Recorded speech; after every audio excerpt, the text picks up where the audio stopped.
Hello, everyone, and welcome to today's Orbit Live event. We're so excited to welcome two amazing fantasy authors, Anthony Ryan and RJ Barker. Anthony Ryan is the author of several fantasy books, including the Raven's Shadow trilogy, the Raven's Blade duology, and the Draconis Memoria trilogy. His brand new The Covenant of Steel trilogy begins with the first book, The Pariah, which is available now.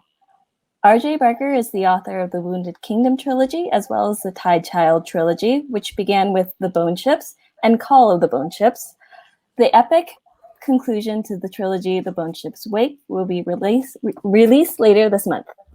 Links to buy Anthony and RJ's books can be found by clicking the green button below. Throughout the event, Anthony and RJ will be answering your questions. You can submit any questions you have by clicking the Ask a Question link below the video. You can also vote on your fellow attendees' questions, so the questions with the most votes are likely answered first.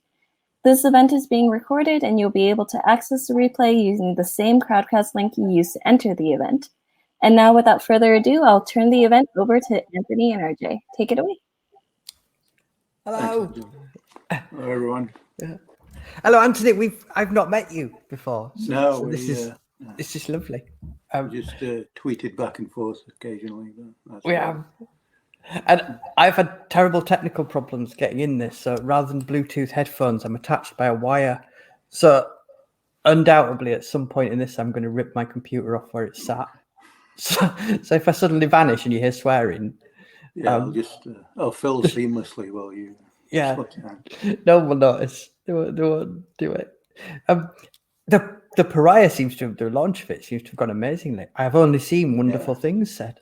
It's still been. I don't know if it's the same for you, but I find launches go by in a bit of a blur. Only really take stock a couple of weeks after it's all happened. But it seems to have gone fine. No complaints. Because this is it your 10th fantasy novel? Well, it's a bit confused because of all the novellas and self-published things I've done. In terms of traditional publishing, it's it'll be my ninth officially published book. Do you still get that? Because I know whenever I release a new book, there's still like a couple of weeks of abject terror, thinking, what if it's rubbish? Which is stupid because we've got editors there who won't let us release them. It's I don't know. They call it imposter syndrome or various other things. But I think every writer has it happens with every book. I don't know. I think somebody identified it as around the 35,000 words point, where you become convinced not only is this book complete crap, but everything else you've ever written is complete crap. And you're apart from that one idea that you've just had. At that moment, which you should clearly be doing now. If only I could get rid of this and start that wonderful, brilliant idea. So, are you writing now? It's a trilogy, isn't it? It is, yeah. Are you writing the third one now? Because we work on Writer Time, which we're always at least a year ahead. I actually finished the second book a few months ago, and I've actually got edits back for that already. I'm currently writing something on spec, as it was. So I'm not contracted for it, but something I carved out some time for, because it's one of those things I always wanted to write. Details to come when I've actually finished it and so on. But I'll be starting book 3 of The Covenant of Steel in November, hopefully. Do you have it all quite clearly planned out before you start, or are you just like, let's go with this and see what happens? I'm an outliner, so chapter by chapter outline, but I do, as ever, I think it happens to everybody who plans, you always have to be prepared to throw the plan away. If something else, as better ideas always occur during the course of writing. I don't know if do you plan yours? No, I just start writing a book and hope it'll work out. I've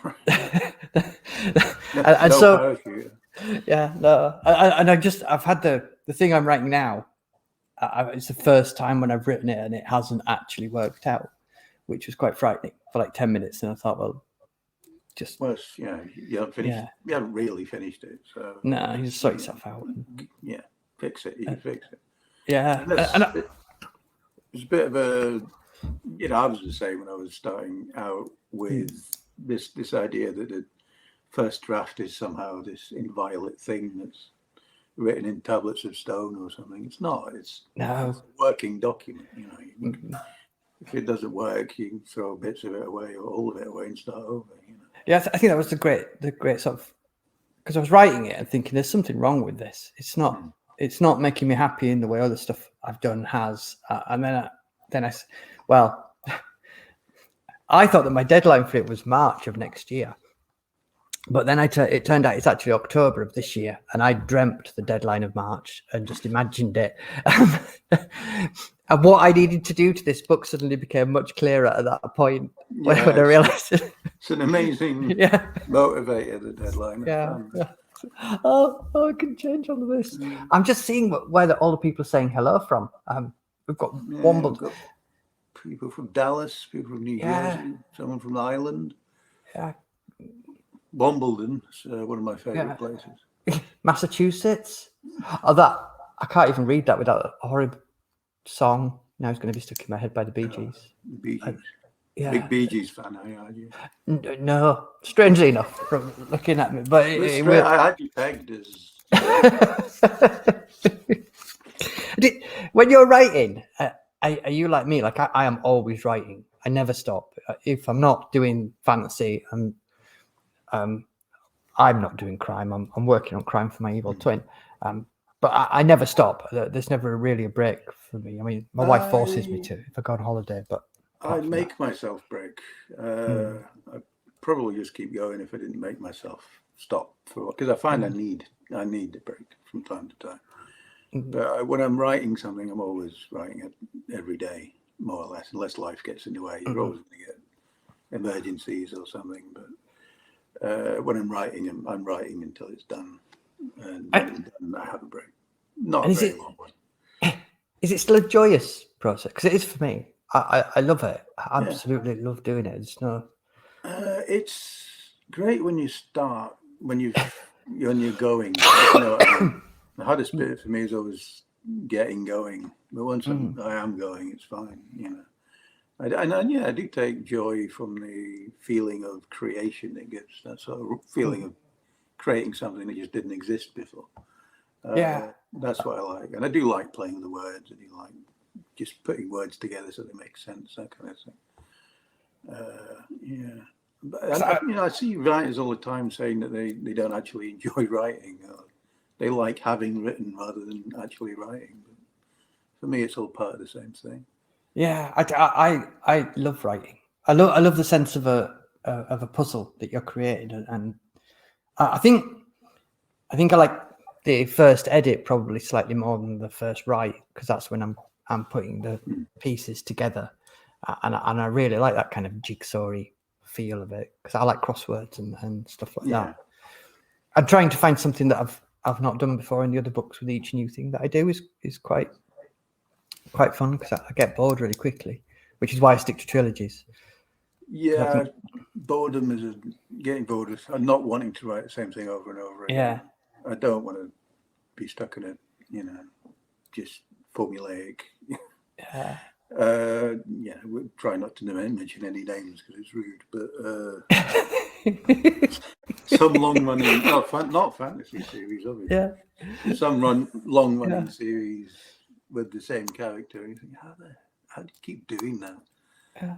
What just after a while, it's got to. I know Conan Doyle with Sherlock Holmes. He hated Sherlock Holmes by the end. Dropped him off a cliff. He hated him so much. The odd thing is, though I couldn't do it as a writer. I can do it as a reader, because Robert B. Parker's Spencer books, sort of archetypal private eye books, and there's about 45 of them, I think, now. And I spent an entire year reading them all obsessively, and they are all the same book. There's no change. It's slightly different stories, and I'm quite happy with that as a reader. But as a writer, I'm just need people say, I find as a reader, I think 5 books is probably with a series for me. I don't think I've read any series that's more than 5 books, or I gave up at book club. But I read my fair share of those pulp men's adventure books where you know, the Revenge. Sounds so dodgy. Men's adventure books. Yeah, they were dodgy. Yeah. Very much a guilty pleasure. You know, the Revenger number 96, Slaughter in Vegas, that kind of thing. They're a huge amount of fun, but you know, they are all the same book, often written by about 6 different people under a pseudonym. You know, has writing affected the amount you read? Because I found it's drastically cut down. I used to read like 2 or 3 books a week, and now I don't know if it's writing for its age. I think I just slowed down as a reader as I got older. But I still read comparatively quite a lot for most people. But compared to what I used to, I mean, I was a book a week person. You know, these days it's, you know, a book a month. But I read fiction. I've always got one audiobook on the go. I've always got one fiction novel on the go, in ebook or printed. I've always got a non-fiction book on the go. So, you know, in that sense, I'm reading 3 books a month, roughly. Have you become?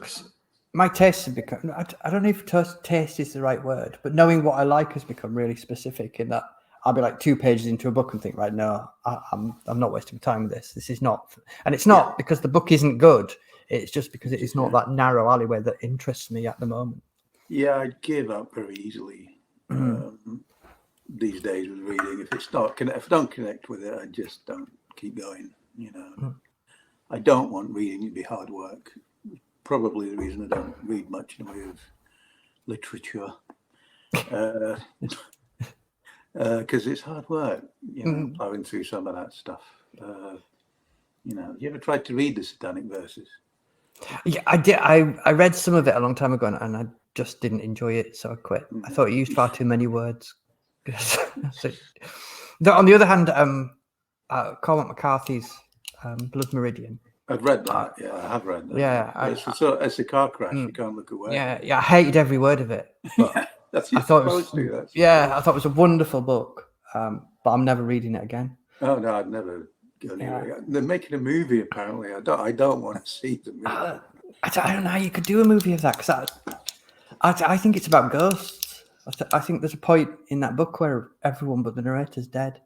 Yeah, I think there is. Yeah. Well, no, the judge he's very much alive by the end. Yeah, I read it as from. Oh, this is spoilery. Sorry if you're about to read it. There's an incident at a crossing, and from that point on, I read it as the judge being a figment of the main character's imagination.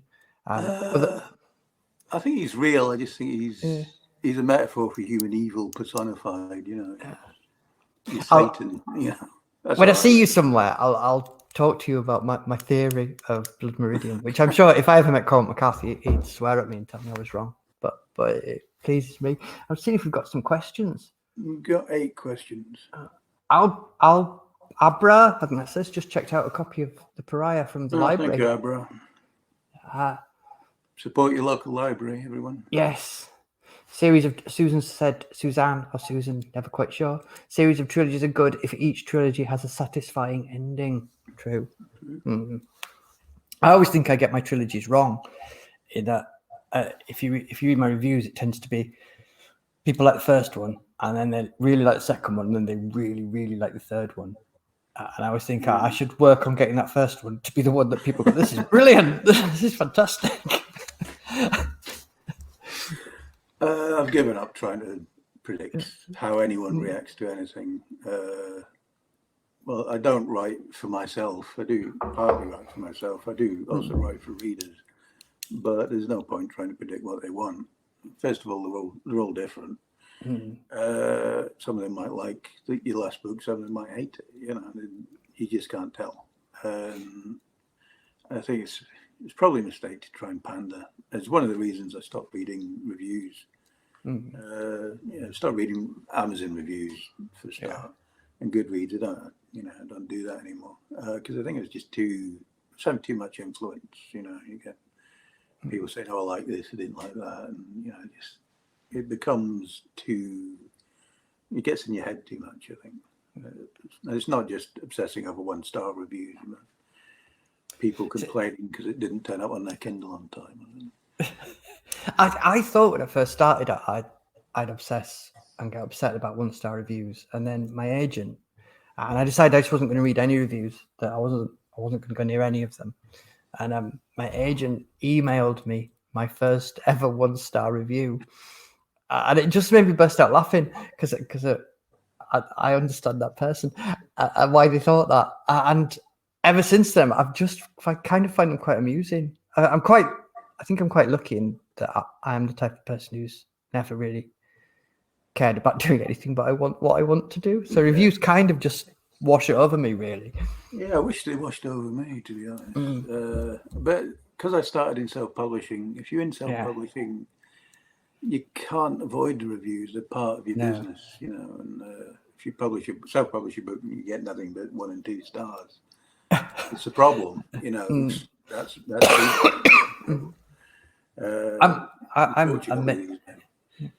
I'm amazed by people that self-publish. I couldn't do it. I'm just not that organized or capable of doing the business side of it. I want to write a book and just not have anything else to do with it. It's my crime books come out through an Indian, and I see the amount of work they do, and I just think, that's not for me. It's a lot. I still do it because I still self-publish now and again with, various novellas and short stories and things. I may put out a full-length novel at some point. It's a lot of work. But these days I just pay freelancers to do the really difficult bits. The cover design and the illustrations and the editing and all that, and formatting. I'll just pay people to do it. And it makes life a lot easier. Because that's science fiction, isn't it? Mostly the some of it is. I self-published some novellas in my Raven Shadow series as well. So, is it? Do you think it's a different mindset to write science fiction to fantasy, or do you think it's just like it's all writing? I think for me, it's all writing. I kind of feel the same way about point of view as well. I don't really feel different when I'm writing first person as opposed to third person. Tenses trip me up, present tense or past tense. And I will stick with past tense because present tense, I don't seem to connect with it. But no, the actual, for the most part, writing whatever I'm writing, it always feels pretty much the same feeling, same sensation, creating something from nothing, I guess.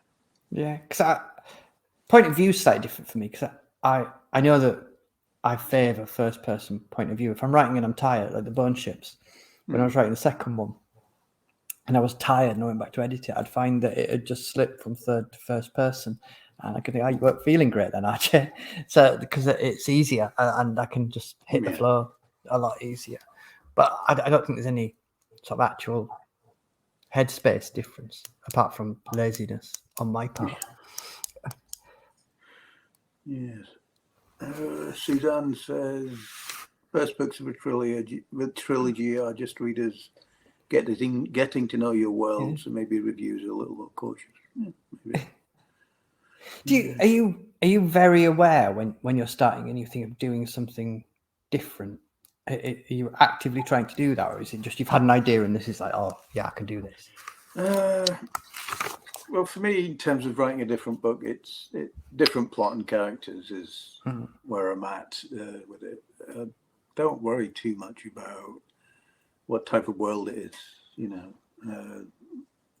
The Pariah, that's set in a sort of, I don't want to say standard, but the cod medieval world of many a fantasy. That's the background to it, really. My second series, Draconis Memoria, that was Victorian era. It wasn't the Victorian era, but it was Victorian-ish era in another world. Because you are a medievalist, aren't you? That's no, I've got a degree in history, but it's not medieval history. It's general history. But I've read a lot about it. Because it's an area. A lot of my friends are medieval historians. And I'm fascinated by it, and it's just a kind of almost an alien world when you read about it. But one of the occasionally somebody will say something to you that just fills you with joy, and one of my medieval history professors said that she'd been telling her students to read. There's a cavalry charge in Blood of Assassins, and said she'd been telling her students to read it, so you got a feeling for the absolute pants-shitting terror of medieval warfare. Which I'm just like, yeah, that's it. I've won now. I can quit after that. It would, well, all forms of warfare throughout history have been horrific. You could argue modern warfare is actually the most horrific incarnation of warfare, because it's just impersonal destruction. You know, they didn't have high explosives at Agincourt, thankfully, and it would have been worse. But no, I think that the medieval period, you always have to do a bit of a mind trick, because viewed through modern eyes, the medieval period is a dystopia. In reality, to them, it wasn't a dystopia; it was just life. That was how they lived, and they didn't look on it as living in some sort of hellscape. To them, that was the modern world. Yeah, they were living in their modern world. You know. Oh, we have questions piling up in the questions tab. Let's answer some. I can't see them. I might be looking in the wrong thing. Oh, I've made it go away now. View chat. Okay, I'll read this one because it's for you. Question for RJ: where did the idea for the Gulaim come from? Am I saying that right? I'm a great believer that you should let readers say things however they fancy, because it makes it easy for them to read the book. Well, when I first came up with it, I played badminton with a friend of mine called Matt, and I was telling him I had this idea for these massive ships and these wind wizards that could help control the ships. And then I'd mentioned later on about how this is a world without mammals, there's only birds in it. And when we were leaving, Matt said to me, I'm just going to move that slightly. He said, I love the idea of those bird wizards you've got in your book. And I was just like, thanks, Matt. You've just not been listening to me, have you? That was not what I said at all. But by the time I got home, I'd had this brilliant idea for these bird wizards. And and I'm really proud of myself for thinking of that. And that is literally how they came apart. And then kind of its character just sort of sprang out the page at me, this sort of angry, and you would be if you're an indentured slave, angry slave bird creature. So that's where I just finished the Bone Ships a week ago, actually, which was great, obviously. And it did strike me that it could be a science fiction novel. I mean, it is fantasy because it's magical, but it wouldn't take that much for it to be science fiction as opposed to fantasy. You know, no, well, I'm well constructed. Yeah, I'm a big science fiction. I think my go-to writers are probably crime writers and science fiction writers rather than fantasy. I became a writer because I wanted to meet Ian Banks. That was one of the things pushing me forward. So I am a huge SF fan, and I think I might approach how I create a world in that way. In that, I think science fiction is very unforgiving, in that it just drops you in and says you can understand this. Fantasy does that a lot, but not quite as much. Sometimes it has a tendency to handhold, or maybe it doesn't. I cannot find how to get to the questions. Down the bottom, if you click on the number next to the ask a question, can you see it? No. I'll ask the next one then. Okay, I'll find it. I found it. Right. Yeah. Come on, show me. Oh, it's not showing them to me. It is now. And even better, it's covering my face up. Okay. So I'm really pleased. I'll ask the next one. This is I Can Fathom. I like that name. Why do you choose to write a series instead of single books? Mainly for me, because my imagination works on an epic scale rather than a small scale. That being said, I've written shorter fiction, but it's usually shorter fiction set in a world, that I've already explored through a full-length series. It's just telling the stories I want to tell. It takes multiple books. That seems to be how my head works. The thing I'm writing at the moment will be a standalone, and it'll be relatively short. But I think for most of my career, I'm probably going to be writing series. How about you? I'm writing. My first trilogy was written because that's what the publisher asked for. So they said, "Can you write a trilogy?" And I said, "Yeah." And then we'd established that, and the idea for the story of the Bone Ships. It worked as 3 books in my head, and I kind of. I never think of a trilogy as 3 books. I think of it as one long book that I've split into 3, so I have more time to write it. Because that's how it's meant to be read. It's not meant to be. There's not meant to be a year's break between each book. You're meant to carry right through, and then do you seed stuff in earlier books that then comes back in? I won't start unless I've got an ending for a book, and I won't start a series unless I've got an ending for the series. I don't see this, book 2 and 3 in the same detail as I see the first one. Yeah. Anthony's frozen. And, no. It builds as you go along. How much of this just interests me? How much of the seeding in it do you think is a conscious process, and how much of it is by the time you've sort of finished the book, that stuff you've put in there, your brain is kind of storing it away? Because for me, it often seems like a happy accident. 90% of what I do. It feels like discovery for me. It doesn't feel like I'm making it up. It feels like I'm finding it out. I know I'm making it up, but it feels like I'm finding it out. And it's weird how things you didn't plan and plot developments and so on, you didn't plan them, but they just fall into place. You didn't think that was going to, this casual aside that a character said, page 100, suddenly page 500 is massively important. And, you didn't know why you put that in there in the first place. But now it's a really joyful feeling to me as well when it happens. I'm just like, oh, brilliant. I don't have to rewrite that. I've already done it. Fantastic. And I like the fact that I think my subconscious is a much better writer than I am. It's there in the background, sort of saving me, setting things up for when I come to it. I Can Fathom has asked another question, which is a good one. What is your favourite thing about being a full-time writer? Not being a civil servant. That is my favourite thing about being a full-time writer. I don't have to be a civil servant anymore. It's what I always wanted to do. I'm living my dream job at the moment.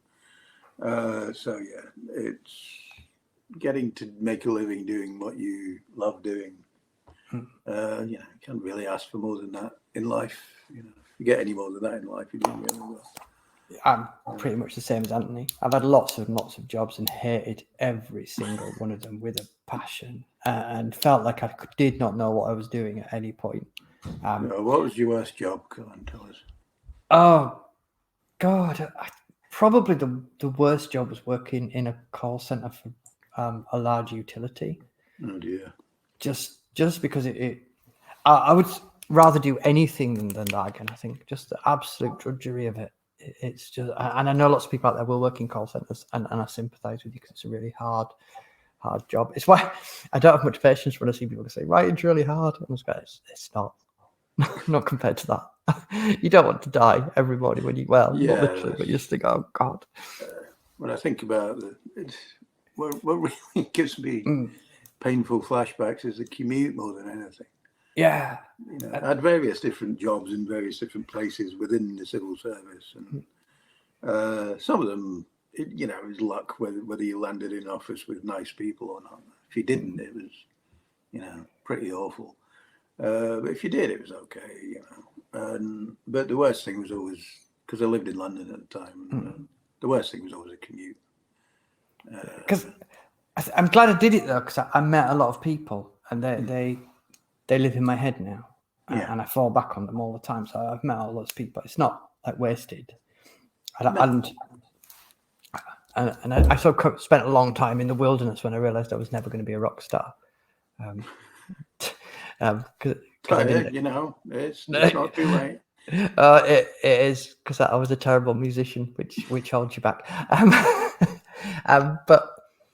But yeah, like Anthony, I wake up when I first had my first book published. I can't remember who it was, but some old professional said, "Oh, you'll get jaded quickly," and I'm not. I just every morning, it's just like I can't. I know how lucky I am to be doing all right, and to be published by someone like Orbit. It's not many of us. We seem to have had the same experience with jaded older writers. I met a couple who I won't name. One of them since died, actually. That's really jaded. And then he was so jaded. Yeah. And they just the women there of any age were fine, and the other guys there at my age fine. These sort of older, veteran, somewhat venerated writers. There's a bit of a dead behind the eyes look to them. And I don't know if it was just they'd done too many conventions or, they couldn't afford to retire or whatever the hell it was. They just didn't seem happy with their lot, which is weird, See, I love it. I can't. It says every morning, I can't believe I actually get to do this for a living. It's astounding, madness. What is the next one? Did either of you have finished novels before getting the first one published? Traditionally, I know Anthony Ryan has self-published. That's from Suzanne or Susan, depending on. And Susan, Bloodsong was the first. I did self-publish it before it got picked up by Ace. I did have, I think, one or two finished novels in my past, but it took. They were way in the past because it took me 6.5 years to write Bloodsong, and the ones that I'd finished were terrible, on my own admission. Yeah, they don't even exist anymore. Thanks to the advance of technology, there's no medium that can recover them.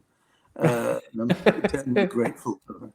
I'm eternally grateful that the ability to self-publish back then didn't really exist, because I might have self-published them and I'd be living down the embarrassment to this day. It's probably bad. But I think it's part of the experience, learning experience. You have to write, was it 1 million words of crap or something to get to a point where you're writing something even comprehensible, I think.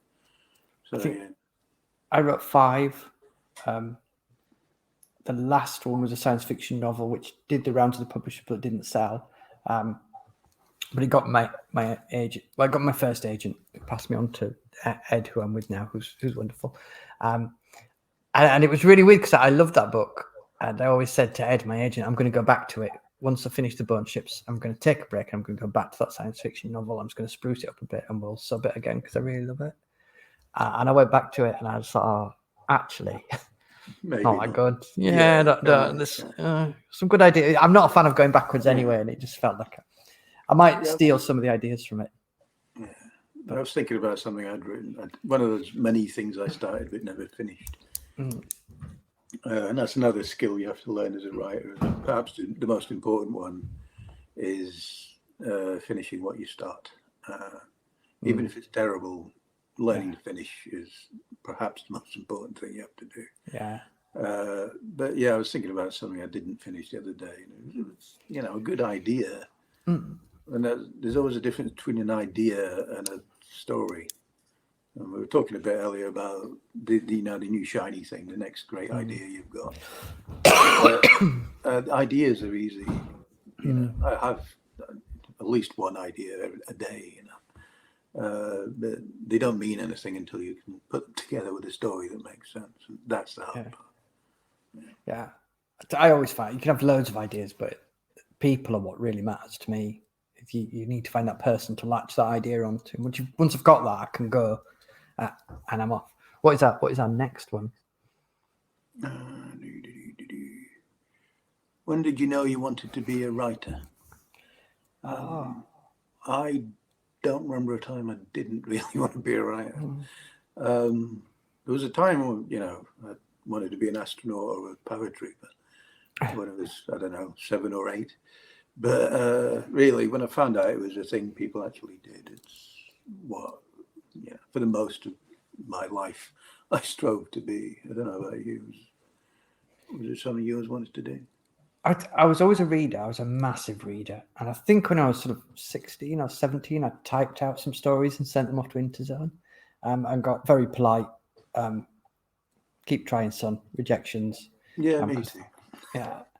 But I don't think it really seriously occurred to me that I could be a writer, because I was a working class kid from Leeds, and my school would never sort of give you the idea that was even possible. I think that's why I went into music for a long time, because I saw people who were like me doing it, so it seemed more realistic. Because I wanted to do something creative. I knew that, and then when I finally gave up music, I thought, right, back to what I loved. I'm going to go back to books, but I didn't exactly finish school, so I had a lot of work to do. So, but I did the work, and I kept writing and writing and writing, and it just grabbed hold of me. I didn't want to let go of it once I was doing it. I was like, yeah. So not always. I've always wanted to do something creative, because that is so much part of me. Yeah. And it could have gone various ways. But I'm glad it went to writing. The best way I can describe it is I always picked up a guitar and it felt difficult in my hands. Where when I sit at a keyboard, not a musical one, sadly, an actual keyboard, it feels right. I'm not thinking, I'm just doing. And I think that's the place to be. Yeah, I'm a musical ignoramus myself. I got this old acoustic guitar from somewhere when I was 16. I think every adolescent boy does this. You get a guitar from somewhere, and you get that book that has the pictures that shows you where to put your fingers on the frets and do the chords. And I did that. I just couldn't do it. Whilst I'm not a big believer in the mythical thing of talent, I do believe there's such a thing as aptitude. Yeah. And if you have an aptitude for it, you'll stick at it. And if you don't, you won't. In music, I just couldn't get it. I think you need that desire that means you'll just commit entirely to a thing. And sadly, that even that isn't a guarantee you'll be successful. I've known brilliant musicians who work in call centers now, and brilliant writers write as much better than me who don't sell books. And it's such a weird, and there's no way of knowing what will work. I don't think it's really bizarre. It's strange.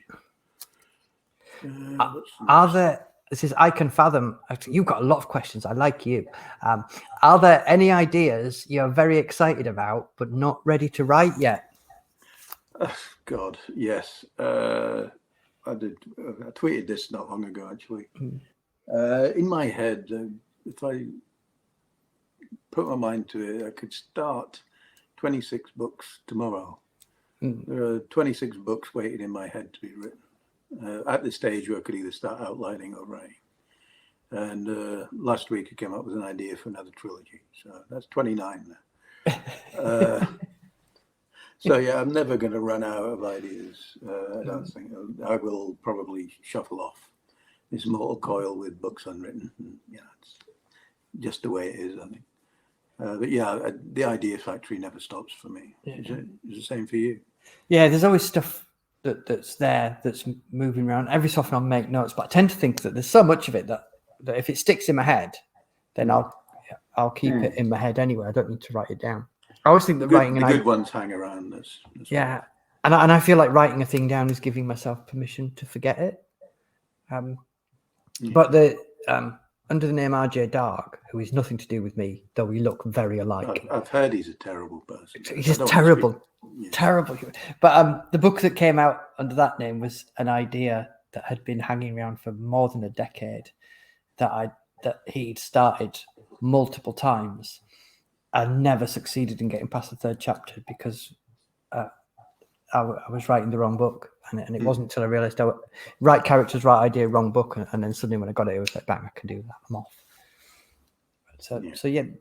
And I've got this idea about Gormenghast from the point of view of a mouse, which I'm not good enough to write yet, but I'm going to do it. I'm committed to it. Like Rosencrantz and Guildenstern, but from a mouse's perspective. Yeah, from a mouse's point of view. But it's I'm about 5,000 words into it. It will be a thing one day. I keep telling my agent, he just looks at me and goes, "Oh God."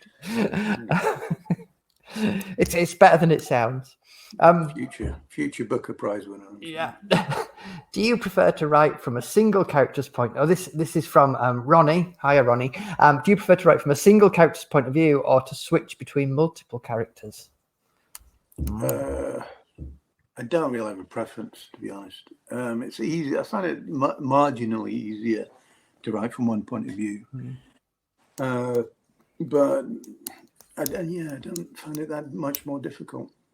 Plotting wise, it's more of a challenge because you've got, characters. You're telling one story, but you're telling it via the eyes of multiple characters, and getting them all getting the timelines to marry up and getting them all to be in the right place at the right time. I found that probably because Draconis Memoria is probably my most intense multiple point of view experience.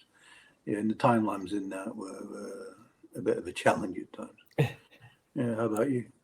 I'm very much a single character writer. I think because as a reader, I struggle with multiple point of view books because there's always one person that I really like, and I spend the rest of my reading time wishing I was back with that person. So I'm kind of hurrying through the ones I'm not as interested in. So I just stick to one. Though in the second bunch of books, there's like 4 or 5 vignettes put through the book that are from different point of views. But that was because I was bored. So I just thought I want to do a different voice, and those voices were very clear, and it was kind of, I can do this. It'll be quite fun to do. And because it was a really weird thing to write that second book. Because I think it was the hardest thing I've done. The second Bond-Ships book, I felt like I'd got it all wrong. It was really weird. And then my editor sent it back to me with hardly any changes, and I just thought, is it that bad? You've just given up. But that just shows you how you can't judge your own work, really. No. It's why you have to leave. I try and leave an interval between the first draft and the edits. Yeah. So I'm coming to seeing it hopefully through, refreshed eyes. So I'm not completely as immersed in it as I was. So you can see it as from a different perspective, hopefully. Yeah. I mean, the Pariah is all first person, one point of view. And I'm not saying it was easier to write, because I don't think any book's that easy to write, but there's something about concentrating on or exploring one character for the entirety of a book, if you know what I mean. In terms of developing that character, it offers a greater scope for really digging into it. Do you have moments when you come back to a thing and you're reading it and you forget that you've written it, and you're just kind of like, oh, I like this? It happens when people quote things back to me, and I write that. Yeah, I did. And it's the memorable quotes people come up with. They're never the lines I think will be memorable. People always find their own favourite quotes, and many people seem to agree on it. And it's for me, it was I don't often don't remember writing it. Yeah. It's a really lovely feeling. It's a really lovely feeling when something you've written affects somebody as well. I get in touch. So I felt this. And you think, oh, and it's often not the bits that I think people just like that. Not the bits I think people will like that they really like, and the bits I think people really like, they're kind of just nobody mentions. Oh, okay. Okay. Who's next? Matt has said, do you ever think readers will never forgive me and then chuckle? There is no other reason to write. Yeah, that's why I write, basically. I think we're killing characters, I guess, is what this is about. And I've always been quite a murderous parent of characters. When it's their time, I'm sorry. You've got to do it. Sometimes I don't enjoy it that much. I didn't, there was a character I killed off towards the end of Blood Song, which I didn't like doing it, but it had to happen. It wasn't the dog. People really. I killed the dog at the end of Blood Song. Spoiler alert. And I still get emails. How could never kill a dog? You can slaughter an entire planet; they don't care. You kill a dog, suddenly. they're annoyed. I think that with killing characters, there's a really important thing that you can't just, but you can. But I try never to just. I'm not killing them for shock value. I'm killing them because it's needed for the story. It has to make sense. Yeah. It's for a reason. Also, if you're writing I often am, you're writing about people in a war. Yeah. People do die unexpectedly in wars. Could be, walking across a battlefield and get your head blown off by a sniper out of nowhere. And I always think that a lot of people do die in my books. It's actually the least interesting thing you can do with a person, because it's the fallout from the death that's because they're done then, they're finished, and they have no more story once they're dead, unless they come back to life somehow. How late did Anthony stay up for this? Says I come from the same lateness as me. I must look tighter than I am. It's nearly 8 o'clock here, so not that late. Not yet around bedtime. Yeah, you in London? Not at the moment. Oh, I'm up north at the moment, so no. Oh, just where I am then, because I'm up in Leeds. So Right. the greatest city in England. I'm sure Anthony will agree. Well, yeah, it's no Hull, but it's. I once saw the strangest thing. Well, not the strangest thing I've ever seen. There's quite a lot of strange things behind me in our house, but in Hull, we were walking around Hull, and they kept seeing this sign saying, "Have you seen our strange thing?" And we followed them, and it was in the Fisherman's Museum, and they'd got a Fiji mermaid, and I am obsessed with it. One day, that's on my list of things I must have. One day, is a Fiji mermaid. What is it? It's back end of a fish, like a big cod or something like that, sewn onto the front end of a mummified monkey. Oh, that thing, yeah. There wasn't that a P.T. Barnum thing. There's quite a few of them. See the genuine mermaid in it. So. Yeah, the Victorians loved them, and I've kind of always wanted. It'd have to be an original one because I don't want something to die for me. But yeah. But if it's 100 years old, I'll have it. To be honest, I don't think I could sleep if that was in my house. You'll have to come and visit me one day, because there's plenty of here. Yeah, you can't see, but over there there's an albino wallaby with wings. I'll bring her over before you go. Maggie would like to know, Anthony, what is your favourite movie? Gun to my head, probably Last of the Mohicans. Which is just one of those. Sometimes films just speak to you, but I like so many films, I've seen so many, but Last of the Mohicans tends to be at the top of my top 10 whenever I think about doing one of those lists. But yeah, there's other films on the list, like The Godfather and so many. Apocalypse Now would be another one. But yeah, gun to my head, Last of the Mohicans. Do you have a favourite one? I think the only film I can think of that absolutely just stunned me that I've seen is Arrival. Oh, which I absolutely loved. I just thought it was brilliant. I didn't know the short story. I knew nothing about it going into it, and it just really worked for me, and I don't know why. And then it's a good one for writers because it's all about language, Yeah, Open Range by Kevin Costner. That's a really good film. Yeah, I like a good western. One of the best shootouts in movie history. It is. It's an astounding shootout. I tell everybody that if you ever think a gunfight is a cool thing, you should watch the one at Open Range and have your mind changed.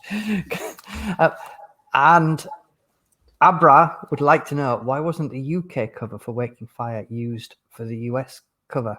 You'd have to ask Ace because it's their decision. Yeah. I don't know if they just didn't want to license it because I at the time I had different publishers in the States and different publishers in the UK, so they weren't the same company, so they couldn't use the same cover. They could have licensed it, I guess, but they preferred to do it in house. And I actually like the US cover for the Waking Fire. it's very good at illustrating what the contents of the book are. But in terms of an impactful image, the UK cover is, yes, definitely much more impactful and eye-catching. But yeah, it wasn't my decision. I was just saying that Alicia was saying she went for a tech support call center and she loved it. That was probably more interesting than what I did. Mine was just upsetting people. Gray said, "Hi both. Now that we have a little freedom, do either of you have upcoming in-person appearances and/or recommendations for conventions?" I'm still too scared to go anywhere, if I'm honest. I don't want to travel, and I don't particularly want to be around too many other people, if I'm completely honest about it. When hopefully, the current insanity will end one day, and then I'll try and do something in person. But until they can't concretely say the pandemic is over, I'm probably not going to be doing any, frankly. I'm the opposite. I'm fully vaccinated. I am. I'm just too much of a coward to. and I really miss people. I find it's really weird. Do you find things like this? I find them more tiring than a bookshop. They are. Yeah. It's really odd. I don't understand why it should be more tiring. Maybe it's because I'm inviting people into my house and I feel the need to tidy up, which might be. This is actually a very well curated view of my room because my wife is doing DIY over there, and there's just stuff stacked up because she's dying, things like that. But great clock on the mantelpiece, the pendulum. Yeah. My other half made it. Oh wow. She's a designer and artist, so she does lots of stuff like that. Really nice. As I said, come visit one day, Anthony. You'll see all of our. You can only see a small amount of the strangeness that's here. So I'll be at FantasyCon, and I think we're doing a live version of our Writopolis podcast, which Anthony, we'd love to have you on one day if you're ever bored on a Sunday evening. Happy to. Yeah. And I'll be doing another thing that I don't think I can say yet because it's not been announced. But that's in October. So, yeah. I'll probably wear a mask, but I'll do it. Yeah. What's the next one? What this is from Icon Fathom again. What other writer consistently amazes you? I hate to be predictable, but I've been reading Stephen King since I was a teenager, and I have to say he consistently amazes me. He's a seminal influence, and what I like about him is he talking with people who never repeat themselves. I don't think he ever has. He's written 30 odd books now. It's a remarkable body of work and consistently of high quality. I mean, I like some of his books more than others, but in terms of a writer that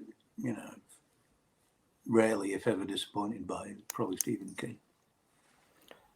I'm consistently amazed by the American crime writer James Lee Burke, who writes sort of deep South detective police procedurals, which his use of language is just stunning, and each book is like a storm. There is this sense of held in violence that is going to break at some point.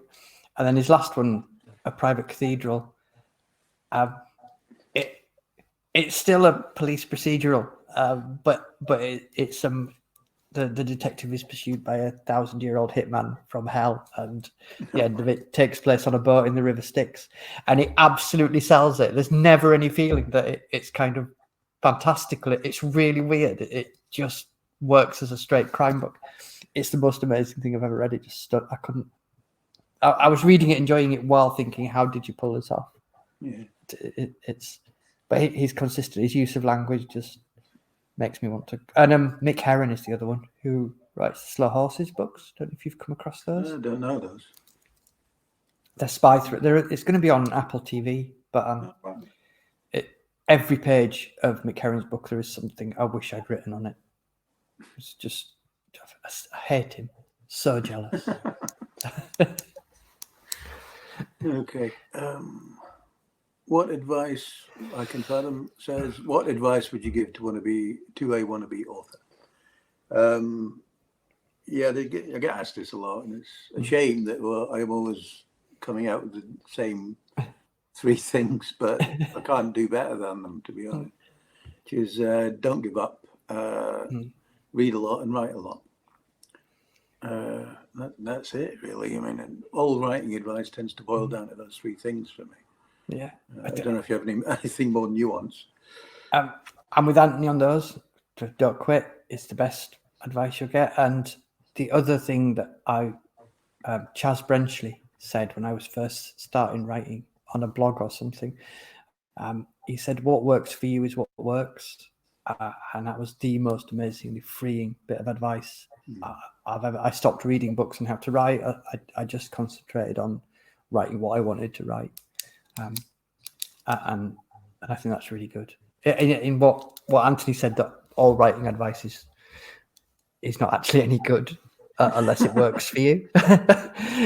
So that is just find the things that work for you and go, and don't worry what other people are doing, because I couldn't work the way Anthony works. I'm sure he couldn't work the way I work. Yeah. You find your own way. Which other fantasy writers do you like to read? Which books written by them do you recommend? Says Abra. Well, I've always liked George R.R. Martin, to be predictable again. Robin Hobb, I think, is a great writer.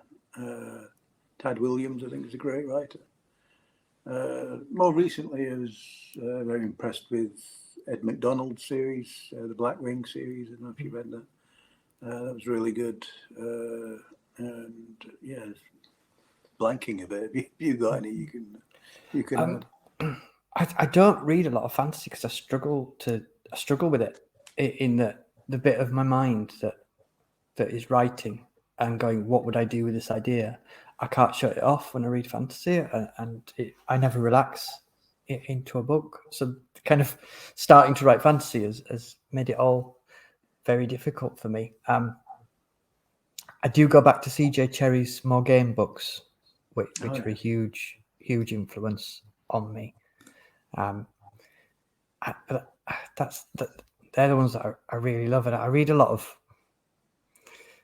sort of factual, supernatural isn't factual, but kind of books on folklore and things like that, and that's where my interest lies. Though I am reading, it's coming out from Orbit, The King's Justice. Oh, yeah, you sent me a copy of that. Yeah. Started it yet. They described it as Judge Dredd meets Matthew Shardlake. Brilliant. Yeah, well, I love Matthew Shardlake, and I love Judge Dredd. And I'm reading that, and I've had this idea kicking about, because you know the courts used to travel around the country, and I've had an idea in the back of my head of doing something with that in a fantasy world, and he's beaten me to it, and done it really well. So that would be my must. It came through my door, and it said Judge Dredd, Matthew Shardlake. It is. Hate him. I'll meet him at some point. I'm just going to tell him off. So you stole the idea that you didn't know I'd had. You did it really well. Ronnie Seapack says John Gwynne is a great fantasy writer. Yes, he is. I read Shadow of the Gods. That's a very good book. Justice of Kings. That's it, by Richard Swan. There we go. And he's a lawyer as well, so he has that sort of aim. Blade Bitten says, does listening to music ever inspire you while writing? No, actually. I listen to music to blot out noise mainly. I don't use it for inspiration. I don't need it to write, because I don't hear it when I'm writing. I get immersed and I don't really hear music when I'm writing. And nothing against music, but as a source of inspiration, no, I have to say it doesn't really. Yeah, I don't think I'm directly inspired by music, though I love music and I have it on all the time. It is a constant in my life. I'm fascinated by it.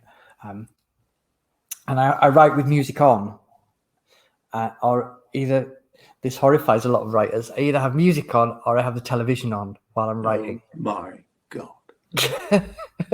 because I can't have silence. There has to be voices. I need voices while I'm doing stuff. And I watch a lot of stuff that is sort of genre interesting, but I'm not that interested in. So I have a lot of like superhero stuff playing at the same time. So I'm kind of aware of it, but I'm not taking it in. And that's how I know when I've hit my stride as well, because the program will have finished and I will have no idea what has gone on throughout any of it. But